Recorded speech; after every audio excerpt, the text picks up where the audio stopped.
Sosok Jero Dasaran Alit, spiritualis muda gemar megaguritan, tekuni pengobatan tradisional sejak SD.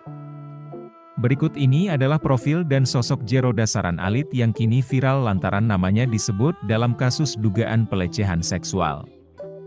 Pemilik nama lengkap Kadek Dwi Arnata itu dilaporkan ke polisi lantaran disebut melakukan pelecehan terhadap seorang wanita berinisial NCK asal Buleleng. Namun, pria berusia 22 tahun itu pun membantah hal tersebut. Hingga kini, kasus tersebut pun terus bergulir dan pada Rabu 27 September 2023, keduanya akan memenuhi panggil Polres Tabanan terkait kasus tersebut. Dilansir dari kanal YouTube pribadinya, Kadek Dwi Arnata atau Jero Dasaran Alit merupakan salah satu spiritualis muda.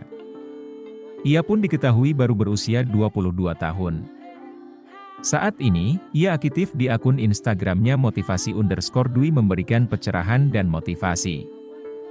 Selain itu, ia pun terdaftar sebagai mahasiswa aktif di Universitas Hindu Negeri I Gusti Bagus Sugriwa Denpasar dengan mengambil jurusan pendidikan agama Hindu. Jero Dasaran Alit diketahui lahir di Jembrana. Saat usianya baru menginjak 5 tahun, kedua orang tuanya memutuskan untuk berpisah. Sejak kecil ia pun diasuh oleh sang ayah. Jero Dasaran Alit kecil kerap ikut sang ayah, membantu-bantu pekerjaan ayahnya sebagai sopir angkot di Jembrana. Sebelum menjadi Jero Dasaran seperti saat ini, Kadek Dwi Arnata kecil mengalami sakit-sakitan saat di TK. Ia mengatakan jika dirinya mengalami penyakit sempengot atau bisa disebut stroke. Setelah berobat ke medis hingga non-medis, penyakit tersebut pun tidak mengalami kesembuhan. Bahkan, Jero Dasaran Alit mengatakan jika dirinya sudah berobat ke hampir 20 balian paranormal, namun tidak menemukan hasil yang baik. Dari hal tersebut, ia pun menarik kesimpulan jika ingin sembuh, dia harus ngiring. Tetapi, hal tersebut pun ditentang sang ayah. Kemudian, suatu ketika seorang ODGJ menghampiri ke warung miliknya.